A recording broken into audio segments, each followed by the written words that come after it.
Bonjour à tous et bienvenue dans le podcast Réussir ses projets, le rendez-vous hebdomadaire de celles et ceux qui veulent progresser en gestion de projet sans se perdre dans la théorie. Chaque semaine, je partage avec vous des tips pratiques, des retours d'expérience terrain, des réflexions utiles et également des échanges passionnants avec des pros du métier. Un seul objectif, vous aider à gérer vos projets avec plus de clarté, plus d'efficacité et surtout moins de stress. Si vous appréciez ce podcast, pensez à le partager avec vos proches, pensez à mettre une note 5 étoiles sur votre plateforme d'écoute préférée. Je vous remercie du fond du cœur et on se retrouve tout de suite pour l'épisode de la semaine. Aujourd'hui, on se retrouve pour un format un petit peu spécial, donc cette fois c'est une interview que je vous propose et j'ai interviewé Morgane Pelland. Et Morgane et moi on se connaît depuis un certain nombre d'années, donc pour vous donner un peu de contexte, et après je vais lui laisser la parole. Morgane elle est chef de projet depuis 3 ans, après une reconversion réussie dans le secteur de l'IT. Et aujourd'hui, Morgane elle est chef de projet déploiement, donc elle va déployer des postes de travail, on va dire tous les terminaux en fait utilisateurs, donc smartphone, postes de travail, etc. Dans une ESN, elle est en full télétravail et elle travaille principalement sur des gros comptes. Alors avec Morgane, on s'est connus il y a 3 ans, je suis intervenu dans une ESN donc en tant que PMO, juste après sa reconversion, et l'une de mes missions en fait c'était de l'accompagner sur ses premiers projets, de la faire monter en compétences aussi bien en IT qu'en gestion de projet. Et dans cet épisode, on va parler de sa reconversion à Morgane, de comment elle l'a abordée, de comment elle a transposé ses compétences, donc de ses précédents jobs, dans ce nouveau poste de CP, et des principaux obstacles et des principales difficultés qu'elle a pu rencontrer, et de comment elle les a surmontés. Installez-vous confortablement, prenez un café, et c'est parti. Morgane, je suis ravi de t'avoir avec nous aujourd'hui. Donc Morgane, nous, ça fait un certain temps qu'on se connaît. Pour ceux qui te connaissent pas, je vais te laisser te présenter, expliquer un peu quel a été ton parcours, comment tu en es arrivé à la gestion de projet, et qu'est-ce que tu occupes comme poste aujourd'hui. Tu l'as dit, moi c'est Morgane. Mon parcours est assez atypique, rempli d'opportunités, de rencontres et ce qui fait que à la base, j'avais un cursus, paramédical et après j'ai passé de chef d'équipe en étiquetage électronique à responsable commercial de produits et au niveau, du secteur de la piscine et des compétences, on va dire, qu'on retrouve actuellement dans la en tant que chef de projet, qui est la relation commerciale et en fait, c'est pareil, c'est le biais d'une opportunité, d'un échange avec une amie qui est toujours, hein, chef de projet et qui m'a dit: «Tiens, je te verrais bien là-dedans parce que tu as vraiment toutes les compétences et tout». Je dis: «Ah ah ouais?» Je savais même pas que ça existait, la chefferie de projet et du coup, voilà, elle m'a conseillé un cursus de reconversion, heu, qui était avec le l'institut de formation Evosim. Donc c'était un cursus de reconversion de 3 mois et voilà, à l'issue de ces 3 mois, j'avais ma petite attestation de chefferie de projet j'avais appris, ce que c'était, dans le monde de l'IT et j'ai été recrutée après. Voilà, enfin, toi, tu es au cœur, tu pilotes, tu es un peu le point central, justement avec les clients. Je me suis dit: «Ah ça, c'est top» parce que c'est ce que je faisais aussi dans mes expériences passées, heu et après, tu dois anticiper, être proactive, être adaptable, je me suis dit: «Bah, vas-y, c'est tout moi». Donc j'ai dit, bah, carrément, enfin, j'ai pas vu d'obstacle et je suis assez curieuse et je veux dire, j'ai pas spécialement de peur ou de frein ou du changement donc je me suis dit: «Bon, bah, allez, vas-y, on teste et on verra ce que ça donne» et heu et depuis, ça fait 3 ans, quoi. Ok. Est-ce que toi, dans tes précédents postes, donc que tu nous as cités, tu as finalement déjà géré des projets ou est-ce que tu as trouvé des compétences que tu as pu réutiliser en fait dans cette reconversion? Beh, ouais, bien sûr, enfin, je trouve que la chefferie de projet, c'est vraiment complet, en fait, comme poste. Parce que, dans mes expériences passées, ouais, j'ai eu à piloter, des déploiements, voilà, en masse. Après, bon, c'était pas, des déploiements dans le monde de l'IT, mais c'était, du matériel, mais c'est pareil, il fallait anticiper, heu heu, prévoir, le nombre de personnes suffisantes, planifier, bah, gérer les risques, dire: «Bon attendez, qu'est-ce qui va se passer? Qu'est-ce qu'on fait? Comment on anticipe, ça aussi?» et le relationnel client et faire des comptes rendus et rédiger et faire des retours. Enfin, vraiment, alors ça se résume pas qu'à ça, mais il y avait toutes ces compétences-là et du coup, ouais, non, j'ai retrouvé ça et j'ai envie de dire même dans le monde perso, quoi. Je suis quelqu'un qui a toujours besoin d'avoir un but, un projet, enfin voilà, dès que j'en ai terminé un, je me relance dedans. Donc heu, donc ouais, non, c'était assez évident, quoi. Donc niveau perso de l'immobilier par exemple, c'est ça, J'aime bien. au hasard. Au Ok. hasard, j'aime bien. Donc bah, nous on s'est connus Morgane quand t'es arrivé dans une ESN, donc une entreprise de services du numérique sur Bordeaux. Toi t'es arrivé en tant que chef de projet IT junior, t'as été recruté pour ça sur un métier plus infrastructure. Et moi à l'époque j'étais freelance et bah, parmi mes missions j'avais en fait le fait de te mentorer et de te faire monter en compétences. Qu'est-ce que tu retiens en fait de ce moment? Qu'est-ce que tu retiens de cet onboarding? Est-ce qu'il y a des choses qui t'ont vraiment aidé à prendre la dimension du poste de chef de projet? Et si oui, bah quoi? Et est-ce que c'est quelque chose que tu conseilles finalement à toutes les personnes qui se reconvertissent en gestion de projet ou tous les chefs de projet juniors? Heu, oui, oui à tout. Déjà, enfin, juste pour préciser, c'est super, en fait, de donner la chance à ceux qui font une reconversion et de pas avoir ce frein, de recruter quelqu'un parce que la difficulté, on va dire, que j'avais et la personne, voilà, qui m'a recrutée, bah, j'espère que si elle écoute, elle saura se reconnaître. J'ai vraiment, je la remercie vraiment, en fait, de m'avoir donné cette chance parce que d'autres, en fait, se sont arrêtés juste à chef de projet IT junior, mais sans voir justement, bah, toutes ces expériences passées avec ces compétences que j'avais accumulées et et du coup, bah, le fait qu'ils me recrutent et qu'ils mettent ils te mettent toi en justement en tant que mentor, enfin pour moi c'était de la sécurité, j'étais rassurée, parce que voilà, même si on a un bagage, professionnel derrière, j'arrive dans un monde où je connais pas spécialement toute la technique, le langage aussi de cet univers IT. Moi, c'était plus ça qui me faisait peur. Je me suis dit: «Mon Dieu, je vais être perdue, on va me parler de réseau, de je ne sais quoi. Je vais être paumée», même si voilà, je suis de nature curieuse et je vais me renseigner.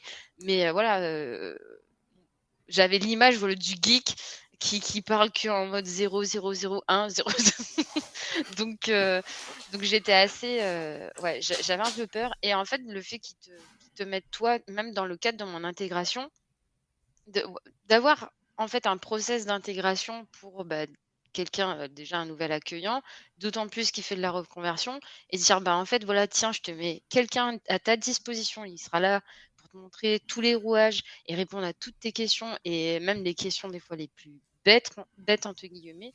Enfin moi c'était, waouh! Et il m'a enlevé un poids, quoi et j'ai pu vraiment avancer, bah, en toute sérénité et sans jugement aussi. Ça, c'est super important. Ok, petite question par rapport à ta formation. Donc, dans ta formation, toi, qu'est-ce que tu as vu exactement en fait? Est-ce que tu as vu des méthodologies spécifiques de gestion de projet, des approches spécifiques? Et finalement, est-ce que tu juges que cette formation était utile par rapport à ce que tu as vécu sur le terrain, sur ce premier poste, ou est-ce qu'il y avait des gaps qu'il fallait combler? En dehors de la partie IT, hein. Vraiment, Ouais, vraiment focus gestion de projet. en fait, dans cette formation, ils montraient plus une vue, macro, je trouve, en fait, de la chefferie de projet. Dire que, voilà, vous allez être amené à faire de la planification, quelques outils, Jira ou des choses comme ça, des méthodes, les méthodes Kanban et tout.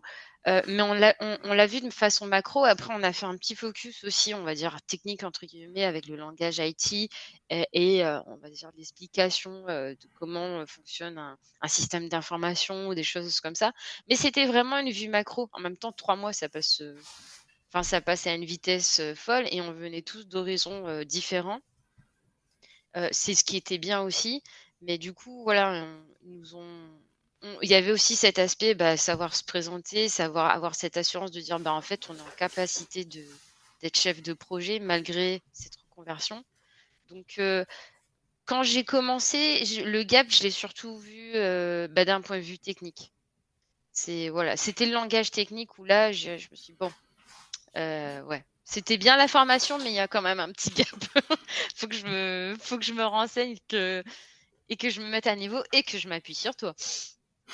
Bah, ça veut dire qu'aussi c'est un peu abrupt avec certains ingénieurs qui font pas forcément cet effort de t'expliquer les sigles qu'ils peuvent utiliser. Donc Mmh. ouais, je comprends. En termes de techniques, de gestion de projet, d'outils, etc., ce que tu as vu en formation, enfin en bootcamp, du coup j'imagine que c'était ça. Ce que tu as Ouais. vu en bootcamp, est-ce que c'est des choses qui t'ont vraiment servi dès le début du projet, ou est-ce que finalement ça a plus participé à de la connaissance générale et tu t'es dit bon bah voilà, j'arrive dans un contexte, dans une société, et il y avait une méthode de gestion de projet en place qui valait ce qu'elle valait, mais elle était en place, elle avait le mérite d'exister. Est-ce que tu t'es dit bah, en gros j'applique ce qu'on m'a appris en formation en bootcamp, ou alors plutôt j'applique tel quel sans vraiment beaucoup me poser de questions cette méthode interne. En fait, c'était un mix des 2. J'avais cette connaissance du coup générale. Après, je me suis, là où j'étais, on était, à peu près 5 ou 6 chefs de projet et en fait, tout de suite, en plus de toi, je me suis greffée sur ces, 5 ou 6 personnes. J'ai vu comment ils travaillaient. Mais ça a toujours été ma manière de fonctionner. Je regarde, comment les autres travaillent et après je fais un mix de toutes ces manières de travailler et après, bah, et ce qui fait la mienne, pardon. Donc je dirais la formation plus en termes de connaissances générales, mais après voilà, je regarde vraiment sur le terrain comment les gens y travaillent et de prendre un peu le le meilleur de chacun pour faire un moi, quoi. C'est plus comme ça, en fait, moi, que je fonctionne. Donc tu prends le meilleur, on va dire, de chaque méthode, le meilleur de chacun, en fait, comment tu juges ce qui est le meilleur et comment tu l'implémentes. Est-ce que tu dis, bon, bah, je fais une petite phase de test et je vois après, pendant par exemple 2 semaines ce qui se passe et je prends une décision ensuite derrière? Comment tu fais?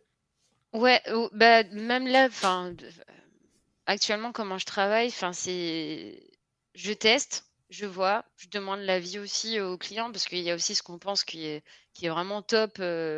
On se dit: «Bon allez, là, c'est bon, je pense que tout est clair, tout est parfait» et qu'on présente aux clients et que en fait, bon, ça prend pas du tout. Donc en fait, je suis déjà, j'ai pas de souci avec, voilà, le «ça va pas», «il faut refaire», c'est pas grave. Moi, je préfère vraiment avoir cette satisfaction client et c'est aussi ce qui était primordial pour moi dans la chefferie de projet, c'était d'avoir ce relationnel, mais cette satisfaction client, heu et en fait, voilà, je teste. Mais je suis pas obstinée à dire: «Non, là vraiment je pense que c'est ça, c'est bon», non, non, je lance, on voit si ça prend et s'il faut réadapter, je réadapte 10 fois s'il faut, mais il y a pas de souci. Ok. Perso, hein, je pense que c'est la meilleure manière de faire. Bah, grave, tu pas les comités, combien de fois j'ai refait, je te jure. Parce qu'en fait, ouais, c'est la meilleure manière de faire. T'es pas dogmatique, tu restes vraiment sur. Tu restes pas, toi, ancré dans ton non, non, mais j'ai appris ça, c'est telle méthodo, Ah je suis le ouais. guide Scrum et je me pose pas de questions. C'est non. J'essaie de réfléchir à, bah voilà, ma méthodo, est-ce qu'elle est adaptée au contexte, au projet, à la situation? Mmh. Est-ce qu'il y a des choses que je ne connais pas, des outils ou autres qui peuvent se faire à côté, qui pourraient être intéressants? Et donc, je suis d'accord avec toi, la meilleure manière de savoir, en fait, c'est de tester. On Ouais. teste, on met en place, voilà, une petite phase de test de quelques jours ou quelques semaines, et puis on prend une décision à la fin, et on est dans un process comme ça d'amélioration continue. Bah, c'est ça, donc en tout cas, c'est ce qui satisfait aussi les clients, avoir, chaque fois ce retour-là. Est-ce que c'était clair? Est-ce que ça vous a plu aussi? Au-delà d'être clair, des fois, il y a des choses qui sont, top, mais c'est des pavés énormes, où voilà, moi j'aime bien aussi marketer un peu, mes supports, donc heu, donc ouais, non, c'est ma manière de travailler. On sent le passé dans le commerce, hein. Ouais. Bah, j'espère, j'espère. Est-ce que tu peux nous en dire un petit peu plus sur la typologie de projets sur lesquels tu travailles aujourd'hui? Je sais pas, en termes de durée, en termes, sans forcément toi donner beaucoup de détails, mais Mmh. vraiment en termes de durée, en termes de mission, on va dire, d'objectifs.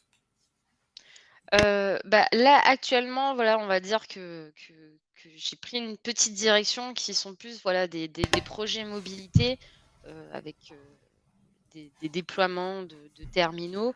Donc c'est des projets qui sont, voilà, sur, des durées quand même assez longues. On est à minima 3 ans et avec, des renouvellements qui peuvent se faire.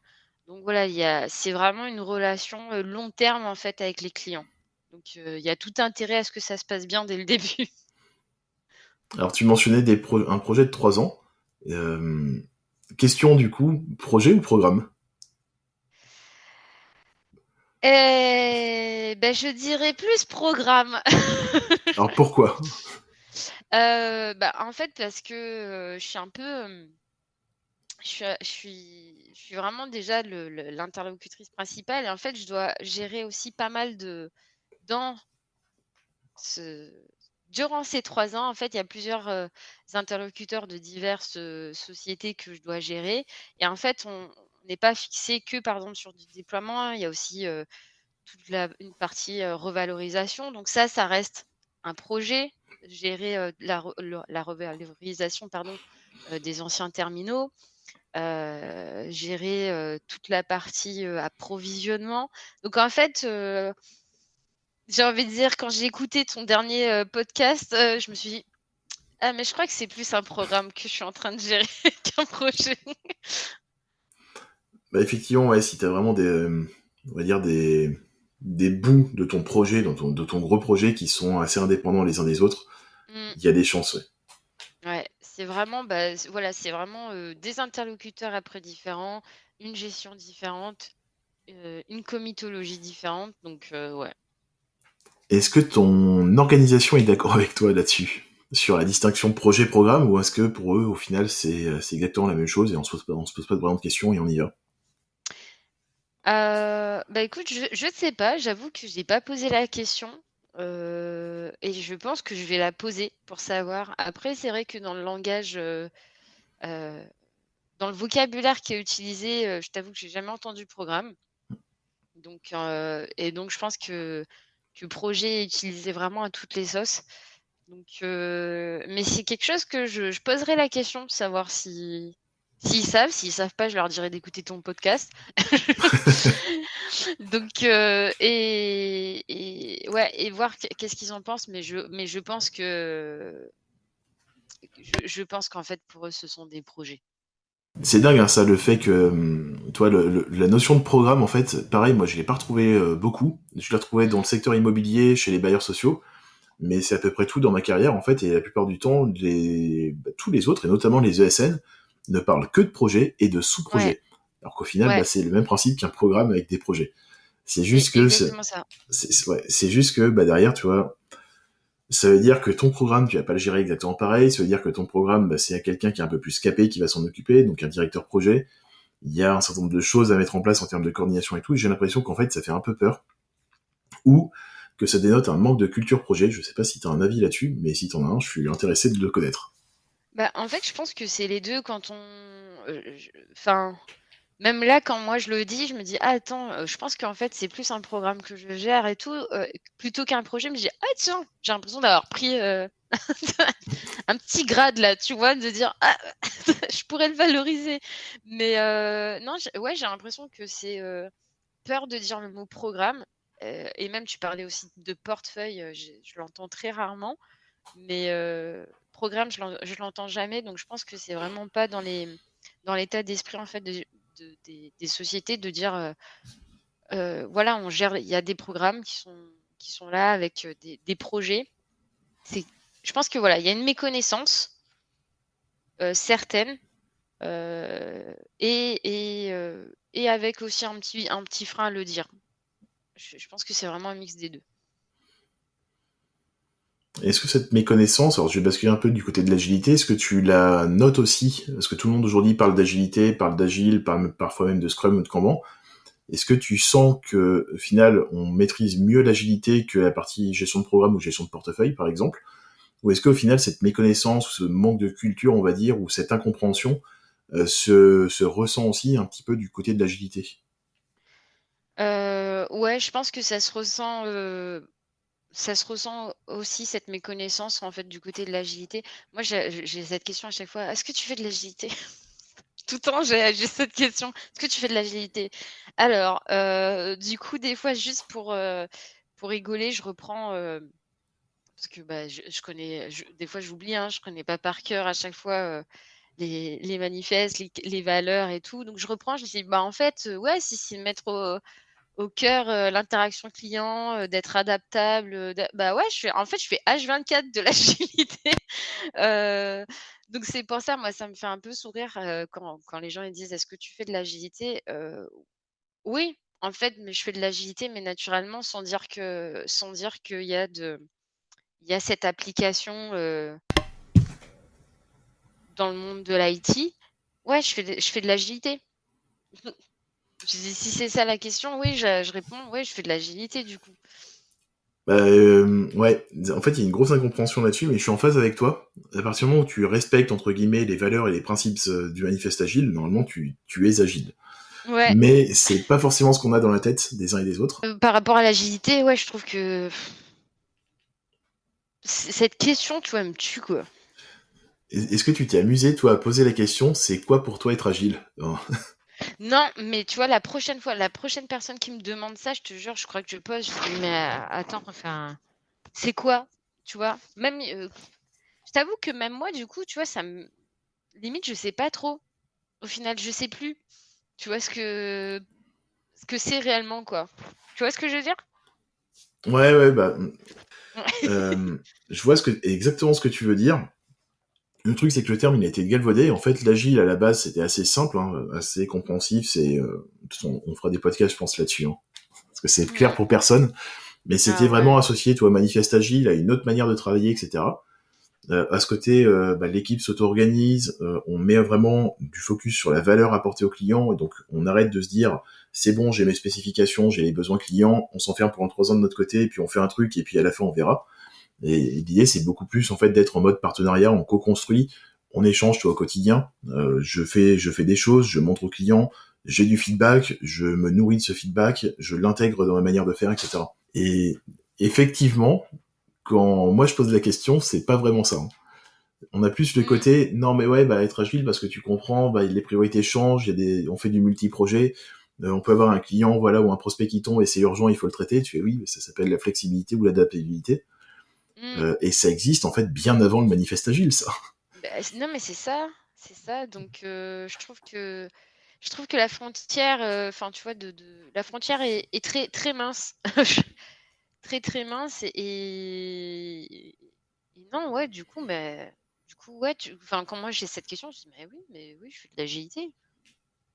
Justement, comme je disais, tu vois, le fait de proposer quelque chose, un livrable, tu réadaptes derrière, tu prends comme tu disais, du feedback. Bon, bah, du coup, ouais, non, tu réagences, enfin, ouais. Ouais, je sais, et moi je l'ai posé quelques temps à un moment donné sur le site, sur réussir ses projets. C'était une question que j'adorais poser, toi, aux personnes qui s'inscrivaient à la newsletter, et honnêtement, je pense que j'ai eu quasi autant de réponses que de personnes. Ah ouais, non, mais Et ça c'est une question, c'était très drôle à voir. En fait, personne n'est d'accord sur ce que ça veut dire. Donc, t'en mmh, as certains qui vont te dire, bah, c'est le fait de changer, effectivement, de s'adapter au changement. Sous-entendu, bah, toi, le client décide de changer d'avis comme de chemise, et bah, tu dois faire avec. Donc, tu dois adapter ton plan d'action, ton projet, etc. D'autres qui vont dire, bah, c'est en fait plus communiquer que documenter, ou c'est bah, un produit fonctionnel et puis la documentation, on verra après. En fait, t'avais plein de réponses. mmh, Et j'ai envie de dire, bah, toi, au final, c'est un peu un mix de tout ça, mais pas c'est vraiment en même ça. temps. Mmh. Ouais, non, non, j'aime pas cette question. Alors justement, on va dire, t'as 3 ans de recul, donc dans ce métier de chef de projet, IT, qu'est-ce qui t'exaspère le plus en dehors de cette question?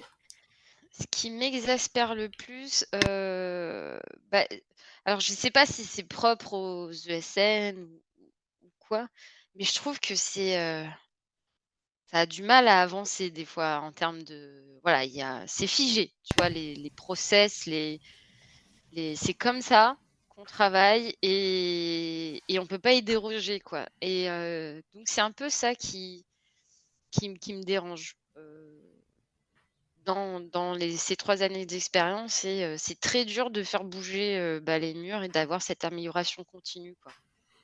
De dire: «Allez, on monte en compétences, on y va, on s'adapte», justement plus dans ce secteur, je trouve, qui est en mouvement, constant et ben je trouve que ça les ESN ont un temps de retard. parfois. Ouais, t'as Ça l'impression me que c'est un peu un mammouth qui essaie d'avancer, Ouais, mais qui est trop lourd, quoi. ouais, c'est ça. Donc c'est ouais, ça a le don de m'exaspérer un peu, quoi. Ok, je comprends tout à fait. Et alors, c'est pas que les ESN, hein. Ouais, bah En fait, c'est assez typique des boîtes françaises. Alors, je généralise, hein, j'aime pas ça, j'aime pas généraliser, mais bon, globalement, c'est vrai, tout secteur d'activité confondu. Il y a en fait ce côté, bah, on a pondu un process et pour une bonne raison, et donc maintenant on va s'y conformer. Tu dis, oui, mais le process il marchait peut-être il y a 6 mois, mais plus aujourd'hui en fait. Et on mmh, le voit bien, tu vois, avec l'arrivée de l'IA, en fait, le monde évolue à une vitesse folle, et en fait, ton process, en 6 mois, il peut être totalement obsolète. Et donc faire plus de mal que de bien.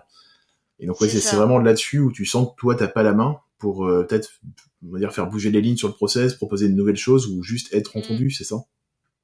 Ouais, voilà, c'est non, c'est très compliqué. Bah, justement, comme tu disais avec l'IA, enfin, il y a tellement d'outils qui sortent. Enfin, aujourd'hui, aujourd'hui, le catalogue d'outils est énorme et et que des fois, enfin, voilà, quand je vois des actions encore, manuelles, archaïques ou l'excel à toutes les sauces, enfin, c'est des fois, c'est un peu, waouh, je me dis, il y a quelque chose qui existe, qui n'est pas spécialement payant, mais c'est vrai que pour l'instaurer bah, dans l'ESN, c'est compliqué ou donc en fait, avoir ce fonctionnement-là qui est encore très long et qu'on se dit: «Nous, en tant que particulier perso, on a déjà l'outil où on l'utilise et bah, ça nous ferait gagner du temps», bah, c'est vraiment c'est compliqué et moi ça faire des choses qui prennent, 10 plombes, ouais. Je Là, c'est pas vraiment de la valeur ajoutée, effectivement, t'as sûrement mieux à faire Exactement. en tant que chef de projet.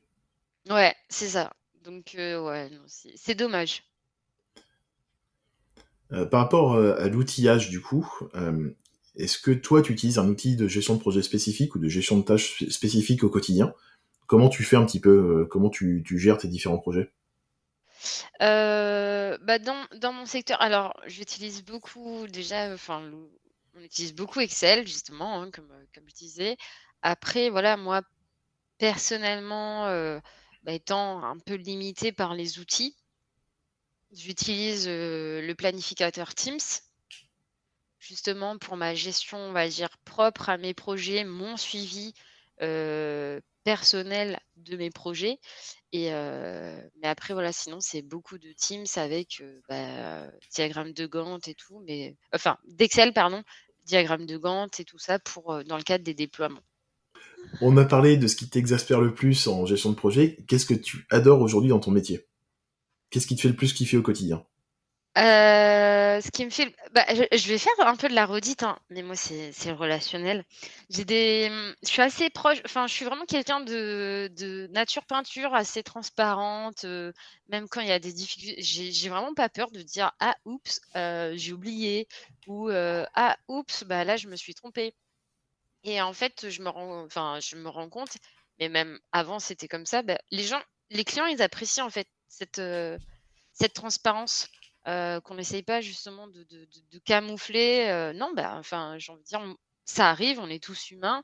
Il y a des jours où, bah, on a la pêche, d'autres moins aussi et bah, voilà, d'avoir cette transparence et des fois, voilà, j'ai des discussions avec des clients du fait de cette transparence où, bah, on en apprend plus aussi sur eux, sur comment ils travaillent et on se dit: «Ah, bah, en fait, je comprends mieux. Je comprends mieux pourquoi là ça a pris cette direction». Ou pourquoi là, ben, on a pêché. Heu et moi, c'est vraiment le relationnel client et développer, bah, d'autant plus comme je disais, c'est des projets qui vont, des contrats de 3 ans, voire plus. Heu, Bah, moi, je peux pas me dire que j'ai pas du tout ça un rapport, voilà, de confiance avec mes clients et moi, c'est ce que j'apprécie, quoi. Donc j'imagine que si je te demande quel est l'aspect pour toi le plus important d'un projet, tu vas me répondre la communication, tu Exactement, vois? Ok. exactement. Je vais te reposer la question, mais cette fois en te demandant quel est l'aspect le plus important d'un projet en dehors de la communication, parce que ça tu l'as déjà dit. L'aspect le plus important, du coup, bon, bah, j'ai envie de dire tout ce qui est, communication, bon, sous toutes ses formes, ça prend en compte tout ce qui est, rédactionnel et j'imagine tu mettais ça aussi en ligne de compte, en ligne de mire ou pas dans la communication? Volontairement, je suis resté flou pour voir ce que tu mettais derrière. Moi, c'est la communication sous toutes ses formes, hein, c'est-à-dire, faire des écrits, mettre noir sur blanc, et reformuler tout ce qu'on s'est dit. Ouais, ça fait partie pour moi aussi de la communication parce que ça arrive souvent, bah, le fait de pas avoir bien compris au final la le besoin du client ou, bah, la décision du client, suite à des comités et donc pour moi, c'est voilà, mettre noir sur blanc, en fait, tout ce qui s'est dit et rédiger et faire des comptes rendus, c'est un peu, c'est pas la partie la plus fun, mais c'est la partie où sincèrement dans beaucoup de situations, tu te dis: «Ouais, ça heureusement qu'il y avait un écrit, quoi». Donc heu, donc ouais, pour moi, ça serait ça. Mais tu Et peux l'englober peut-être dans la communication. t'as eu un cas de figure, du coup, on va dire, de situation un petit peu compliquée où t'as été obligé de revenir sur un écrit ou sur un compte-rendu que tu avais fait avant? Ouais, oui, bah, ça arrive, hein, genre, des fois je dis: «C'est pas possible, des tout le monde a Alzheimer». Ça, je me dis: «C'est tout le monde a oublié», mais ouais, bah, d'autant plus que moi, dans les projets que je traite, il y a des engagements, des approvisionnements, donc des engagements financiers qui sont derrière et donc voilà, typiquement, quand tu lances un approvisionnement et qui a une certaine valeur et que le client te dit: «Mais attends, je t'ai jamais demandé ça». Ouais, tu sors le mail. Tu sors le mail et là, ça te sauve et là, tu te dis: «Bon, bah, à la fin, du coup, c'est qui paye? Bah, c'est pas moi». Est-ce que tu as eu un cas de figure, notamment toi, au début de ta carrière, où tu t'es dit, ok, là, effectivement, on s'est pas dit ça en réunion il y a 2 semaines, je vais ressortir l'écrit et oups, j'ai oublié de faire le compte rendu. Oui, ouais, ouais, alors c'était pas: «Oups, j'ai oublié de faire le compte rendu». C'était: «Oups, j'ai oublié de mettre ça dans le compte rendu». Et là, ouais, effectivement, ça m'a servi de leçon. Bah, c'était voilà, dans le cas, de production et donc il y a des périodes où c'est plus compliqué de produire, et du coup, c'était mentionné nulle part, en fait, de dire: «Attention, ralentissez la production, on va avoir des délais beaucoup plus longs, donc ça va impacter, voilà, les SLA». Et j'avais oublié de le noter dans le compte rendu. Et donc, bah, le premier truc qu'ils ont fait, c'est de jouer là-dessus. Ouais, classique. Même si voilà, même si,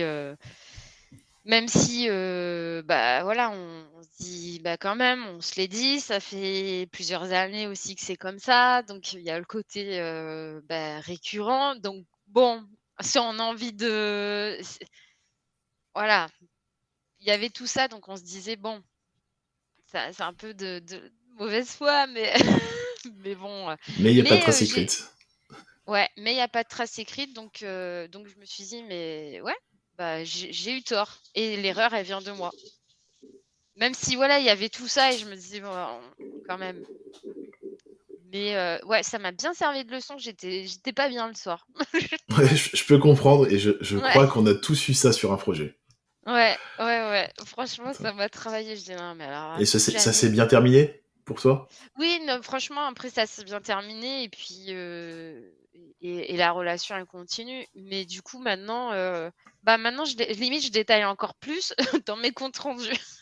Donc donc ouais, ça m'a servi de leçon.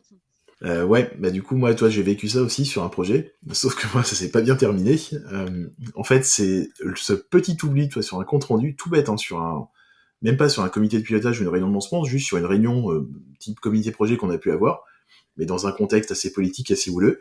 Et en fait, juste cet oubli, cette phrase qui a été oubliée, ça a généré 1 an et demi d'emmerde sur le projet.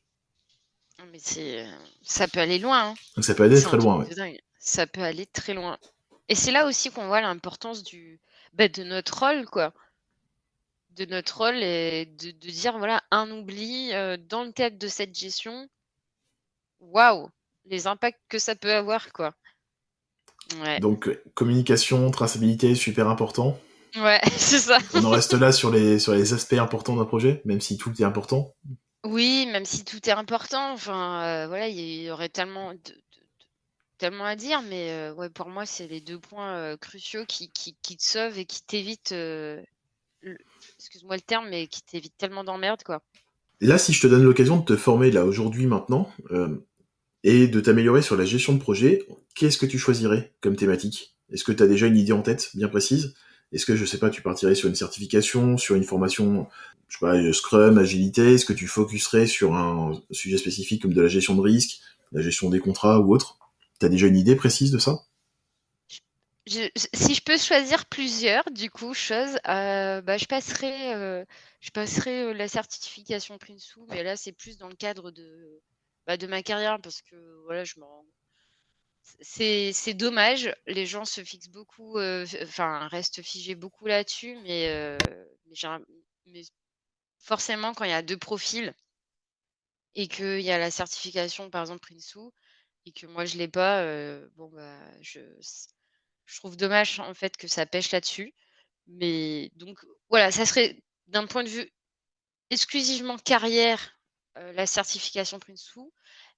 D'un point de vue compétences, faire un focus, voilà, sur la gestion des risques, pardon, qui je trouve, n'est jamais faite réellement et ou quand elle est faite, bah, je trouve que c'est pas, c'est qu'est-ce qui c'est quoi le risque? Ah OK et en fait, c'est jamais suivi.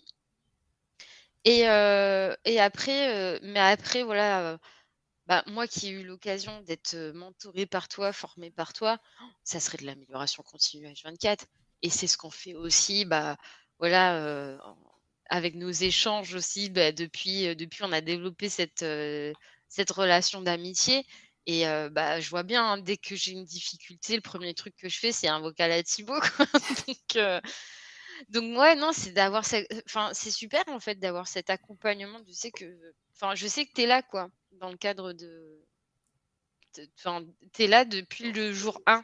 Donc et ça c'est super. Donc même quand j'ai une difficulté d'un point de vue, partie prenante, communication, bah, tu vas me donner des conseils: «Attends, essaye d'adapter ton langage, d'aller dans cette direction. Essaye de tenter tel livrable» parce que tu as aussi un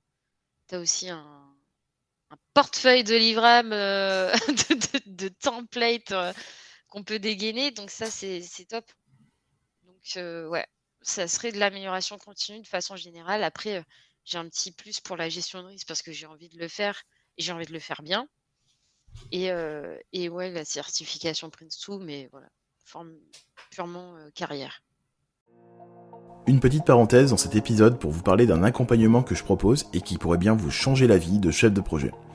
Un projet mal organisé, c'est un quotidien en vrac, des décisions totalement à l'arrache, un agenda qui déborde et surtout beaucoup de stress et beaucoup de charge mentale et d'énergie perdue pour le chef de projet. Avec le coaching que je vous propose, on met en place une organisation simple, claire, qui vous libère de cette charge mentale et qui vous permet de reprendre la main totalement sur tous les aspects de votre projet. On ne parle pas de théorie, on parle de votre réalité terrain avec des solutions concrètes pour avancer efficacement. Si vous sentez que ça peut vous aider, vous retrouverez toutes les informations sur réussircesprojets.com/coaching. Vous pouvez aussi m'envoyer un mail à podcast@réussircesprojets, j'y répondrai avec plaisir. T'as bossé à un moment donné sur un projet, alors je le sais parce que j'étais encore là, où toi tu étais chef de projet, il y avait aussi, je crois, d'autres chefs de projet et un directeur de projet qui chapeautait un petit peu le tout. Comment, en fait, tu as réussi à travailler dans ce contexte qui est pas simple, où chacun finalement est, entre guillemets, chef de projet et doit trouver sa place. Donc comment vous êtes un petit peu répartis les responsabilités, les rôles, et comment ça a fonctionné au final? Tu parles d'un projet qui était une réelle souffrance. J'ai pas d'autre terme. Réelle souffrance, pas vis-à-vis voilà, de mes collègues, chefs de projet, mais une réelle souffrance parce que, bah, tout était mal cadré, le périmètre a changé, on va dire que on a réussi à bien se répartir les tâches entre chefs de projet. En fonction des appétences de chacune, parce que, bah, pour le coup, on était 3 filles, c'est ce qui est assez rare aussi, hein, dans ce secteur. Donc en fait, tout de suite, on a trouvé notre manière de travailler et on était sur la même longueur d'onde, donc Mais après, voilà, on a eu un peu cette barrière de directeur de projet et ce périmètre qui était incontrôlable avec, un client, voilà, qui était très dur, aussi à contrôler. Enfin, j'aime pas trop ce terme, mais qui était très dur, qui avait voilà, des exigences qui changeaient H24. Donc ouais, enfin, clairement, on l'a subi. On l'a subi toutes les 3 et donc bah, un peu comme ton expérience, bah, en fait, tu serres les dents là et tu attends qu'une chose, c'est que ça se termine. J'ai pas d'autres termes, c'est voilà, tu attends qu'une chose, c'est que ça se termine et à jamais. Ouais, Alors c'est ça. maintenant que ce projet est terminé, maintenant que tu as ce recul, on va dire suffisant pour analyser un petit peu ce qui s'est passé, qu'est-ce que tu aurais fait différemment à l'époque? Beh, dire non. Donc Dire non, dire enfin, non à c'est qui? dire non, enfin, savoir dire non aux clients à un moment donné bah, quand les choses ne sont pas faisables, quand ouais, quand alors au-delà que les choses ne sont pas faisables aussi, c'est, dire oui, mais dire qu'il y aura tel impact. C'est si tu dis oui, tu dis qu'il y a tel impact et tu revois le planning et tu revois, bah, cette gestion des risques et ça, tout ça, ça a pas été fait. Donc c'était souvent des: «Je veux ça, oui» et heu et débrouillez-vous derrière, quoi. Donc non, ça, je le dirais plus et de la traçabilité et la les rôles et responsabilités. Ça nous est souvent arrivé à savoir, qui faisait quoi, on ne savait pas et donc c'était très compliqué. Qui envoie ça? Mais en fait, qui ah bon, il y a ça à gérer? Bon, bah, on n'était pas au courant et donc ouais, non, je reverrai tout, en fait. Je reverrai tout. Donc vraiment, on va dire, le processus de gestion des changements pour éviter que ça parte dans tous les sens côté client, donc justement pour dire non, comme tu as dit. Et quand tu parles de rôle et responsabilité, c'est rôle et responsabilité avec le client ou entre l'équipe gouvernance, donc les chefs de projet et le directeur projet. Les 2 parce qu'en fait, il y a des comités, on ne savait pas, en fait, qui portait le point, nous, on remontait des données, avec, peu d'outils qu'on avait, parce qu'il y avait ce côté-là aussi, on était et et en fait, voilà, bah, OK, qui remonte, qui expose, qui informe, ces données aux clients, qui lors des comités, qui prend les notes, qui ne prend pas les notes, qui est ju enfin voilà. Il y avait tout ça donc en interne, c'était flou cette relation avec, le directeur de projet et après ouais, vis-à-vis du client, un coup c'était le commercial qui réagissait, un coup c'était le directeur de projet ou en fait c'était nous. Bon, oh, il y avait rien il y avait rien qui allait quoi. Ouais, donc vraiment, en fait, un problème dans la définition des rôles et des responsabilités. Mmh. Ok. Ok. Est-ce que tu auras un exemple d'un projet qui s'est bien passé? Et qu'est-ce que tu en tires comme leçon? Qu'est-ce que tu en tires comme bonne pratique que tu as mis en place sur les projets suivants? Bah, oui, j'ai un exemple, enfin, là, typiquement, des projets que je gère actuellement et je pense que toutes ces expériences-là passées, durant ces 3 ans, elles m'ont servi justement où j'ai dit: «Non, mais ça, je veux plus vivre ça» et ça se passe bien. Enfin, quand on a comme retour client, heu, bah, non, en fait, ça a toujours été clair, c'est bien. Heu, des petits, messages, vous êtes un trésor pour la société. Non, mais voilà, on en rigole, mais ça fait plaisir. On se dit: «Bon, bah, on fait du bon travail». En tout cas, c'est ce que ressent le client, même si on peut toujours faire mieux. Oui, bah, du coup, enfin, voilà, pour revenir là-dessus, en tout cas, là, actuellement, voilà, les projets se passent bien. Ceux que je gère se passent bien et les bonnes pratiques, c'est, bah, je suis en capacité de dire non. Comme je disais après communication, traçabilité, bah, d'autant plus avec l'expérience, de ce petit oubli de compte rendu, maintenant je fais, encore d'autant plus gaffe et et non, ouais, je dis non ou quand on demande un changement de périmètre, je dis pas oui, voilà, je dis pas oui tout de suite. Je dis: «OK, je prends note, mais par contre, il y aura ça, ça, ça, comme impact derrière». Et ça maintenant enfin ça depuis cette, mauvaise expérience, mais je le fais, mais automatiquement. Le client n'est pas roi. Ça c'est faut sortir de la tête, ça de la tête, le client n'est pas roi. Ouais, on est d'accord. Bah, son besoin peut évoluer, ça peut être effectivement légitime. Par contre, avant de dire oui, à chaque fois, tu analyses bah, effectivement l'impact en termes de délai, en termes de budget, en termes de charges. Est-ce qu'on va pouvoir l'absorber ou pas dans l'équipe? Est-ce qu'il va falloir faire un avenant contractuel, etc. Mmh, Ça paraît logique dit comme ça, mais en ouais, ESN, alors pour ceux qui nous écoutent et qui sont en ESN, je pense que ça doit être la même chose pour vous aussi. Bah, c'est pas évident en ESN, hein. C'est souvent non, non, mais mmh, c'est signé, on dit oui, parce que de toute façon, le client, faut le satisfaire. Et parce qu'on c'est n'est pas ça. forcément en plus carré partout sur tous les aspects contractuels, notamment les engagements de la SLA, et au final, on se fait un petit peu marcher dessus. Et ça donne des dérives d'objectifs, des dérives de projet, donc le scope creep en anglais. Et ouais, c'est dommage, c'est juste dommage. Mmh, c'est ça. C'est dommage parce que la relation elle ne sera pas plus entachée, si tu dis non, quoi. Si je te dis, tiens, dans 3 ans, tu te verrais où comment tu... Alors, je vais te la reformuler la question parce que c'est pas clair, mais comment... C'est quoi les prochaines étapes pour toi, en fait, en termes de carrière? Donc, tu as parlé de la certification Prince tout à l'heure. Est-ce que Mmh. tu vises autre chose? Est-ce que tu dis, bon, bah, tiens, ça fait maintenant 3 ans que je fais de l'IT dans le déploiement donc on va dire, de mobilité, donc les PC portables, smartphones, etc. Est-ce que tu te dis, ça peut être le bon moment d'aller voir autre chose, par exemple l'IT infrastructure, le développement web?